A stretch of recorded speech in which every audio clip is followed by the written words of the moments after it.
how about this oxymoron? We're going to talk about nonverbal communication. And I'm not referring to the likes of miming or silent films or even conversations done entirely through emojis. Although I do think that would make this quite interesting.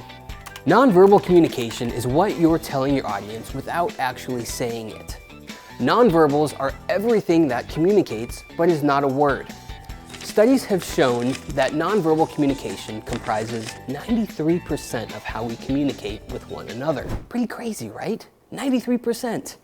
Nearly the entirety of how we communicate does not include verbal words.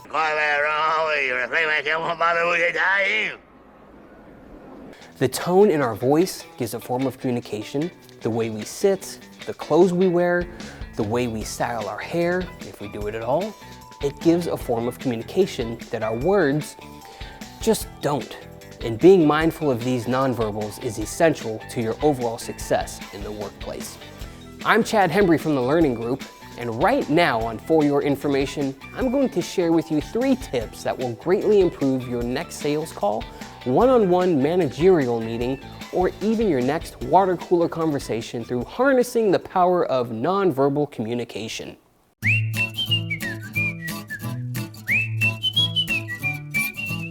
Power of nonverbal communication.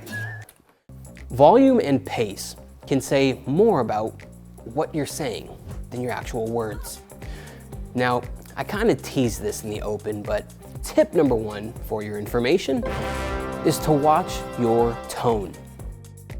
Finding that perfect tone. How do you do that?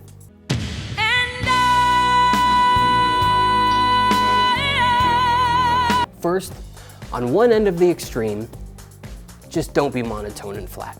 If you're a manager or a colleague giving praise to a coworker in your best Ben Stein impersonation, they're just not going to feel genuinely appreciated. On the other end of the spectrum, under stress or excitement, vocal cords tend to reach a higher pitch. Unless you're Mickey Mouse, this also is an undesirable outcome. Well, what do you know? The audience associates lower voices with power and authority. So before getting into a meeting or a phone call, allow your voice to drop into that optimal lower pitch and baritone that presentation, baby.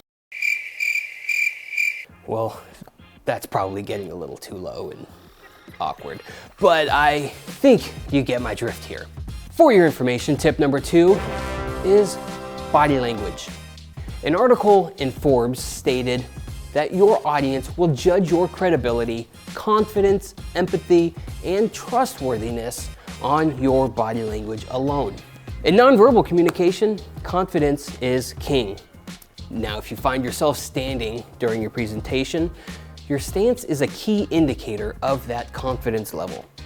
Stand straight with feet shoulder width apart. Use appropriate hand gestures to emphasize your message. Now, studies show that audiences feel that speakers are more warm and authentic when gesturing. Well, isn't that special? As far as what not to do, keep from swaying from side to side. You're going to make everyone seasick. Also, keep your hands out of your pockets. Both of those actions will come across as a form of being nervous and fidgety, while making your audience uncomfortable and having difficulty paying attention. Now, last but not least, or maybe least if you have your Zoom camera turned off, for your information, tip number 3 is the misc, as in the miscellaneous. The miscellaneous forms of nonverbal communication. It's really an unlimited number of visual subjects, such as your clothes, your movements, jewelry, hairstyle, your surroundings, etc. All of these things say something about you and your message. For example, if you begin speaking and place your keys on the table, the signals there can be read that you're eager to leave, or you showed up late and you're not taking this seriously. You serious, Clark? It's a simple action with no negative intention on your end, but being thoughtful of every motion is key, because it's not your intention that matters, it's your perception. because perception is reality. Is this real life? Here's a second example that is more on the positive side. If your message is coupled with a sweet-looking, polished PowerPoint that you went above and beyond on, that visual alone will add credibility to your message, and your audience will have an increased trust in what you have to say. Another example is that dressing appropriately validates your message as well. If you over or underdress for the occasion, you risk not being relatable to the audience and it becoming a distraction. In all of these scenarios, you are in complete control. So always ask yourself, what kind of message is this action or image giving off? That's all, folks. A lot of attention is given to the words that we speak.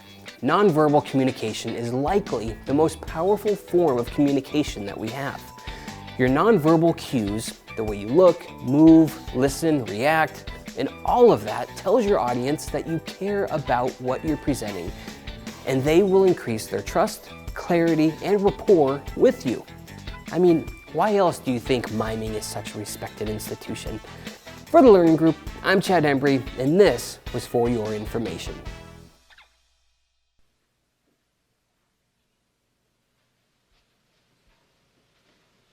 You're still here?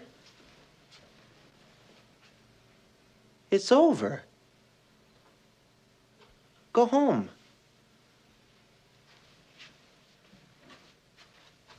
Go. Konika Minolta.